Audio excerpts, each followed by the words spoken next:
बहुत अहम मौजू जिस पर हम बात करने के लिए जा रहे हैं, और बहुत सारी वो ख़वातीन जिनके बच्चे भी नन्हे हैं, नौमौलूद हैं, छोटे हैं, मतलब 5 से 6 साल तक की उम्र के बच्चों की माएँ मुझे गौर से सुने, उनको बहुत फ़ायदा होने वाला है। तो मेरे साथ इस वक्त मौजूद हैं ईपीआई प्रोग्राम के डायरेक्टर हैं डॉक्टर नईम राजपूत साहब, जिनको मैं वेलकम करूंगी शो में। बहुत शुक्रिया सर आपके वक्त के लिए।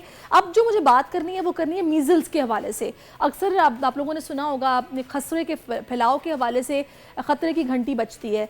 रवां बरस के आखिर तक दुनिया के निस्फ से ज़ायद ममालिक को खसरे की वबा का सामना करना पड़ सकता है। ये एक रिपोर्ट है जिसके मुताबिक गरीब और गुंजान आबाद ममालिक ज़्यादातर मुतासिर होंगे। इस वक्त डॉक्टर नईम हमें बताएंगे कि आखिर क्या वजह है कि प्राइवेट हॉस्पिटल्स में ये इतनी महंगी वैक्सीनेशन अवेलेबल होती है, और वो कौन सा तबका है जो वहीं जाता है और सरकारी जो यूनिट्स बने हुए हैं वहाँ नहीं जाते, वहाँ जाने से क्यों हिचकिचाते हैं। बताइएगा डॉक्टर साहब क्या वजह है इसकी?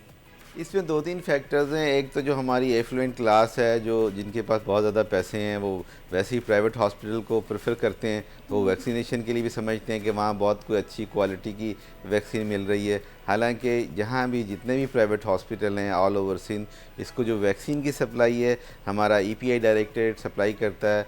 जो हमारी वैक्सीन, आपको पता है कि गवर्नमेंट ऑफ सिंध तकरीबन 5 बिलियन रुपीज़ एनुअली ख़र्च करती है उसकी प्रोक्योरमेंट पे, और ये प्रोक्योरमेंट थ्रू यूनिसेफ होती है, ये इंटरनेशनल प्रोक्योरमेंट होती है। और वो यूनिसेफ और हमारा ईपीआई डायरेक्टर इस बात का ख़ास ख्याल रखता है कि इसकी जो कोल्ड चेन है वो मेंटेन रहे। प्रोक्योरमेंट टू सप्लाईज, लॉजिस्टिक्स, सारी हमारी रेफ्रिजरेटेड वैन्स होती हैं कंट्रोल टेम्परेचर पे। उसके बाद जब हम डिस्ट्रिक्स में और मुख्तलिफ जो हमारे सेहत के मराकीज़ है, जिनमें basic health unit plus, rural health centre, secondary, tertiary care hospital, सब जगह हम इसको प्रॉपर हमारा इंश्योर होता है कि इसकी कोल्ड चेन कहीं भी ब्रेक ना हो। सही।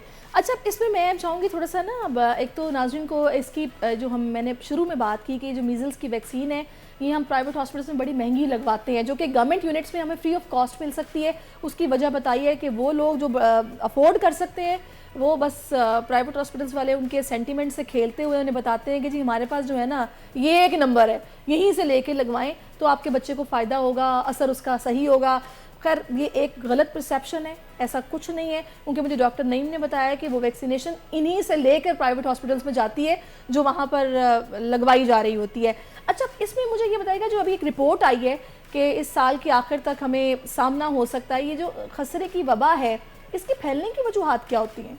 देखिए, ये खसरा जब फैलता है ये लाइक अ वाइल्ड फायर फैल जाता है फौरन। बहुत हाईली कंटीजियस डिजीज़ है ये, और जो असल में ओवर क्राउडिंग हो रही है, फिर हेल्थ हाइजीनिक जो लोगों के इश्यूज़ हैं वो प्रॉपरली नहीं है, कॉम्प्रोमाइज्ड हैं ओवर क्राउडिंग की वजह से, और लोग जो है ना प्रॉपर तरीके से कहीं बाथिंग वॉशिंग की फैसिलिटीज़ प्रॉपर नहीं हैं, और क्लोथिंग लोग जो पहनते हैं वो प्रॉपर नहीं होती। तो इसकी वजह से बहुत ज़्यादा चांस होता है कि ये जब एक दो को लगती है तो वो बहुत स्पीड से, एक जेट स्पीड से ये स्प्रेड करती है।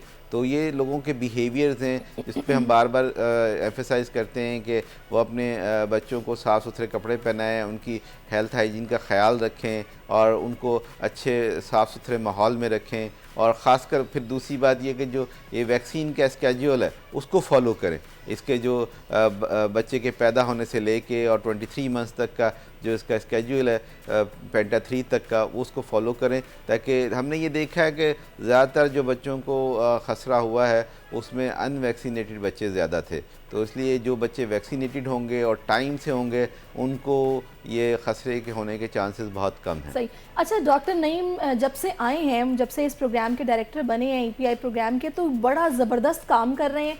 मैं बिल्कुल उस पर बात करूंगी, लेकिन मैं उससे पहले चाहूँगी डॉक्टर साहब थोड़ा सा हाईलाइट कीजिएगा कि वो पेरेंट्स जो कि बहुत ना फॉर ग्रांटेड लेते हैं, अगर बच्चे को शुरू की तो ज़ाहिर है हॉस्पिटल से लग के वैक्सीन वो घर भेजा जाता है, उसके बाद वो कहते हैं बच्चा ठीक है ना, बुखार नहीं है, खांसी नहीं है, बिल्कुल सही चल रहा है, खा पी रहा है, तो कोई ज़रूरत नहीं है इसको वैक्सीनेशन लगवाने की।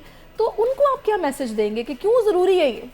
देखें, ये जो 12 वैक्सीन प्रिवेंटेबल डिजीज़ हैं, ये बहुत ज़रूरी है कि बच्चे का पूरा स्केड्यूल पूरा करवाएं, ताकि आपका बच्चा सेहतमंद होगा तो हमारा माशरा सेहतमंद होगा। और ख़ास करके आप देखिए, अगर बच्चे को आप वैक्सीन नहीं कराएंगे और वो बीमारियां उस पर हमलावर होंगी तो आपके कितने आउट ऑफ पॉकेट एक्सपेंस होंगे उसकी उस बीमारी पे। तो आप वही पैसे उस बच्चे की हेल्थ पे, उसकी एजुकेशन पे खर्च करें, ताकि आपका बच्चा हेल्दी भी रहे, सेहतमंद भी रहे और माशरे का एक कारआमद फ़र्द बने। सही। अच्छा, अब मैं इसमें डॉक्टर नहीं, एक चीज़ और भी है, ये जो मीज़ल्स और रुबेला है मैंने इसके हवाले से पहले भी बात की कि ये एक तासुर पता हमारे यहाँ प्रिवेल करता है हमारी सोसाइटी में कि भाई ये बड़ा ये जो वैक्सीनेशन है एक तो ये महंगी बहुत है। लोग ज़ाहिर है जो नहीं अफोर्ड कर सकते उनको पता भी नहीं है शायद कि जो गवर्नमेंट के यूनिट्स बने हुए हैं वो कहाँ कहाँ मौजूद हैं और वहाँ पर ये फ्री ऑफ कॉस्ट मिलेगी। ये क्यों नहीं पता लोगों को? मुझे इस वाले में मुझे मैंने अपने इर्द गिर्द देखा ना, मैंने कभी किसी से नहीं सुना कि भाई ये आप जाएं सरकारी यूनिट्स में वहाँ पे आपको फ्री मिलेगी, कभी नहीं सुना मैंने।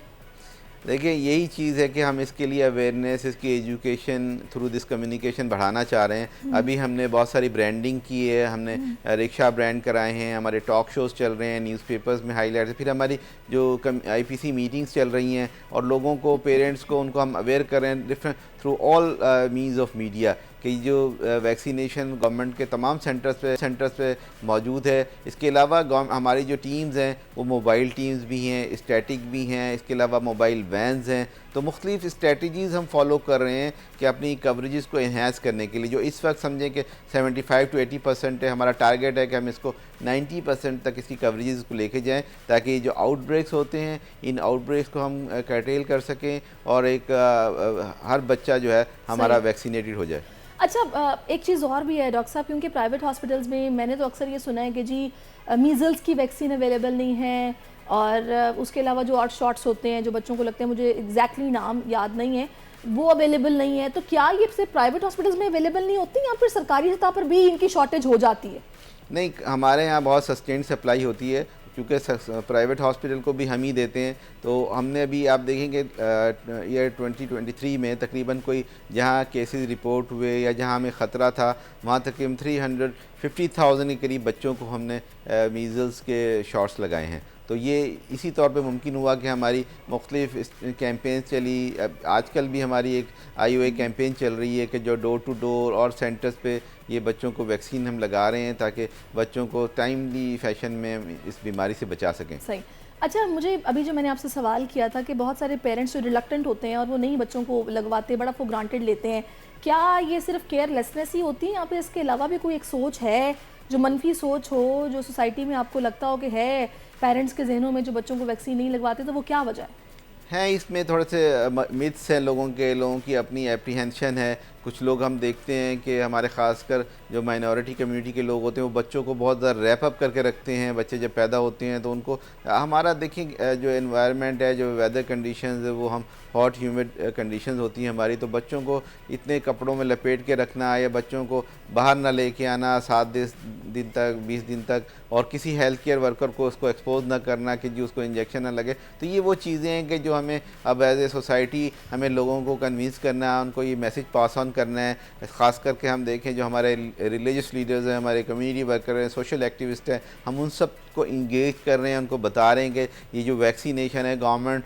बिलियंस ऑफ रुपीज़ इस पर खर्च कर रही है उनके बच्चों की सेहत के लिए। तो आप भी हैंड्स इन हैंड अपने बच्चों को सेंटर्स पे लेके आएँ, या हमारी जो टीम्स आएँ उनको अच्छे तरीके से वेलकम करें, उनको अपने बच्चों को वैक्सीन करवाएं। बिल्कुल, अभी आपने टीम की बात की है तो मैं चाहूँगी थोड़ा सा डॉक्टर नईम की जो काविश है उनको भी हाईलाइट किया जाए। माशाल्लाह से बेहतरीन आप काम कर रहे हैं। मुझे अभी डॉक्टर नईम ने बताया है जब हम ब्रेक पर थे कि इन्होंने अपनी जो टीम है, जो ये आप देखते हैं कि वर्कर्स होते हैं जो घरों में जाते हैं और जाकर बच्चों को वैक्सीन लगाते हैं, पोलियो के कतरे भी पिलाते हैं, उनके लिए इन्होंने स्कूटीज़ मुतारिफ़ कराई हैं। तो ये आइडिया किसका था और फिर किस तरह इस पर काम हुआ? ये हमारी टीम का इंडिजियस आइडिया था और हम देख रहे थे कि ख़वातीन जो हमारी वैक्सीनेटर्स हैं, ख़ासकर कराची जो अर्बन सेंटर है, बहुत बड़ा, दुनिया का छठा बड़ा शहर है, और यहाँ हमारी को 55 फ़ीमेल वैक्सीनेटर्स हैं। तो उनकी ट्रांसपोर्टेशन के इशूज़, कोई बस, कोई भाई कभी मोटरसाइकिल पे छोड़े ना छोड़े, वालिद कभी किसी बिज़ी हैं, तो हमने सोचा कि ये फ़ीमेल एम्पावरमेंट हमारे ख़ासकर वैक्सीनेशन जो हमारी वैक्सीनेटर फ़ीमेल उनको हम एम्पावर करें थ्रू दिस स्कूटी। और वो आजकल तक सीख रही हैं। निश्तर पार्क में उनकी ट्रेनिंग स्टार्ट है, सेकंड को हार्ट है, इंशाल्लाह इस वीक में ख़त्म हो जाएगी और फिर हम एक बड़ा सा इवेंट रखेंगे, इनको वहाँ पे स्कूटीज़ देंगे। और स्कूटीज़ को हमने ब्रांड किया है EPI के मैसेजेस के साथ। आप देखें जहाँ जहाँ वो स्कूटी जाएगी वो अपनी आउटरीचेस पे जाएंगी, कितने कॉन्फिडेंस के साथ जाएगी। आप कभी उन ख़वातीन को आप आके देखें, इंटरव्यू करें तो how confident they are. Doctor साहब ये इतना बेहतरीन इनिशिएटिव है कि मैं अक्सर देखती थी कि जितनी वैक्सीनेटर्स खासतौर पर ख़वातीन होती हैं, इतनी सख्त धूप में वो ग्लव्स भी उन्होंने पहने होते हैं, जाहिर है सारा दिन धूप में उन्होंने फिरना होता है और पैदल ही बेचारी सफ़र कर रही होती है। लेकिन ये बड़ा अच्छा है कि आप लोगों ने उनके लिए स्कूटीज़ मुतारिफ करवाई है कि सोसाइटीज़ के अंदर भी अगर उनको चल के ना जाना पड़े, वो किसी के डोर टू डोर अगर जा रही हैं तो स्कूटी पर जाएँ एक ब्लॉक से दूसरे ब्लॉक तक, बहुत अच्छी बात है। अच्छा, मैं चाहूँगी जो खसरे का फैलाव है, आपने बताया कि बिल्कुल रैपिड फायर की तरह ये फैलता है, इसके लिए एहतियात एनवायरनमेंट घर में क्या होना चाहिए? दूसरे बच्चों को अगर हम बचाना चाहते हैं तो उन्हें किस तरह बचाएं? आपने हाइजीन का तो बताया कि साफ़ कपड़े पहनाएं, हाइजीन का ख्याल रखें, इसके अलावा क्या एहतियात है? देखिए, जो बच्चे इवन 5 साल से ज़्यादा के भी हैं उनको भी आप वैक्सीन करवा लें। हमारी टीम्स आ रही हैं और जो बच्चे आपका एक उसका अगर स्केड्यूल हुआ हुआ तो सेकंड जो उसका डोज ड्यू है वो ज़रूर लगवा लें। और इस बात से मत घबराएं कि जी अगर थोड़ा बहुत फ़ीवर होता है बच्चे को तो ये एक नॉर्मल सी बात है कि वैक्सीन के बाद फ़ीवर हो जाता है तो हम उसको काउंसिल करते हैं कि पैनाडोल के ड्रॉप्स वगैरह दे दें। और तो आइसिंग की जाती है, आइसिंग हाँ। और सेकंड देखें कि जो हम बात कर रहे थे ना, ये फ़ीमेल स्कूटीज़, ये स्कूटीज़ हमें WHO ने स्पेशली दी हैं तो हम उनके भी बड़े थैंकफुल हैं। फिर इसके साथ साथ हमें उन्होंने वैक्सीनेटर्स का कोई यूनिफॉर्म नहीं था पहले से, तो हमने अपने वैक्सीनेटर्स मेल फीमेल सबको यूनिफॉर्म दिया है, बैग दिया है, डेजिग्नेशन कार्ड है, कैप है, तो वो ताकि कम्युनिटी में उनकी एक्सेप्टेबिलिटी बढ़े कि जी ये हेल्थ केयर वर्कर्स हैं। और फिर जहाँ वो सेंटर्स पे बैठे हुए हैं उन वैक्सीनेशन सेंटर्स को हम रीब्रांड कर रहे हैं, उनको मदर एंड चाइल्ड फ्रेंडली बना रहे हैं। तकरीबन कोई 20 से 30% हमारे सेंटर्स रीब्रांड हो चुके हैं। तो जहाँ ख़वातीन अपने बच्चों को लेके आएंगे, पेरेंट्स आएंगे, तो दे विल फील कि हाँ एक बड़ा एक प्राइवेट सेंटर जैसा है, वहाँ बंच ऑफ टॉयज़ हैं, किड जोन का पेनाफ्लेक्स लगा हुआ है, बहुत अच्छा मतलब एक वेलकमिंग वहाँ पे एनवायरनमेंट है। ज़बरदस्त, thank you so much doctor साहब मौजूद रहे हैं और बड़ी अच्छी बातें आपने इस हवाले से बताई और जो एफर्ट्स आपकी हैं वो अनडाउटेडली अप्रिशिएटेबल हैं। मुझे बहुत अच्छा लगा आपसे बात करके। सब्सक्राइब करें और बेल दबाएं ताकि कोई खबर रह न जाए।